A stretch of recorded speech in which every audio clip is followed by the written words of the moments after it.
to the evidence here. President Trump left everyone in this Capitol for dead.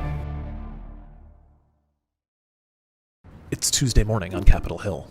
Almost 3 weeks after he left office, Donald J. Trump's second impeachment trial is about to begin. We are starting the trial today. We are back 1 year plus 4 days to the moment and about to be starting impeachment trial number 2. I think the one big question that remains unresolved at this point is what's going to happen with witnesses. At this point, no one is expecting there to be any witnesses in this trial, but House managers did say they want to call all the way up to the president. Now, the problem is that the Senate would have to actually back any sort of a summons to bring anybody in to testify.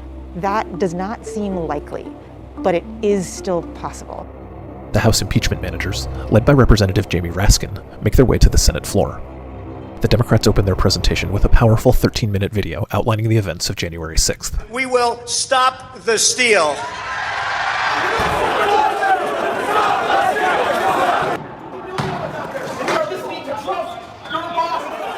As senators look on, impeachment managers show footage of the Capitol and the very chamber they're sitting in, overrun by marauding Trump supporters. Senators, the president was impeached by the U.S. House of Representatives on January 13th for doing that. You ask what a high crime and misdemeanor is under our Constitution? That's a high crime and misdemeanor. What we experienced that day, what our country experienced that day, is the framers' worst nightmare come to life. Presidents can't inflame insurrection in their final weeks and then walk away like nothing happened.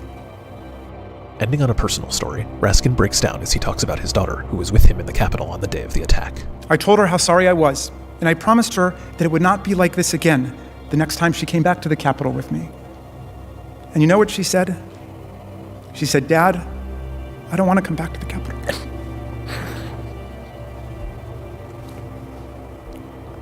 Of all the terrible, brutal things I saw and I heard on that day, and since then, that one hit me the hardest. Senators, this cannot be our future. This cannot be the future of America.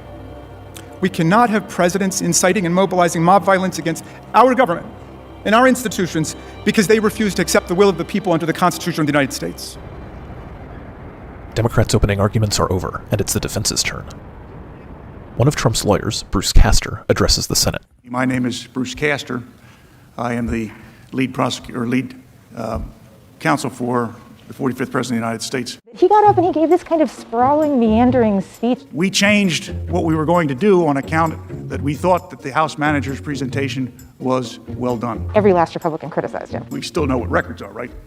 On the thing you put the needle down on and you play it. And you just had Republicans come out and they were scratching their heads. I worked in this building 40 years ago. I got lost then, and I still do. At home in Florida, the former president is watching the trial on cable news. Donald Trump is at Mar-a-Lago. It's his private club in West Palm Beach, Florida. He watched very closely the opening day of the impeachment trial, and our reporting shows that he was quite displeased by his lawyer's performance. Another lawyer, David Schoen, picks things up. His argument holds that the House investigated too quickly, but also that the impeachment becomes moot once the president leaves office. It is a clear denial of due process and fair trial rights for private citizen Trump to face an impeachment trial. The impeachment article should be treated as a nullity and dismissed based on the total lack of due process in the House. Senators vote to continue with the trial, saying it is constitutional, picking up one extra Republican from a similar vote 2 weeks earlier. As an impartial juror, I'm going to vote for the side that did the good job. So it's day 2 of the trial now. That means it is day 1 of seeing the full case that the House managers are going to put on. The evidence will show you that ex-President Trump was no innocent bystander. He truly made his base believe that the only way he could lose was if the election was rigged. This was the save the date, sent out 18 days before the event on January 6th. The managers spend the early afternoon connecting Trump to the riot. He had every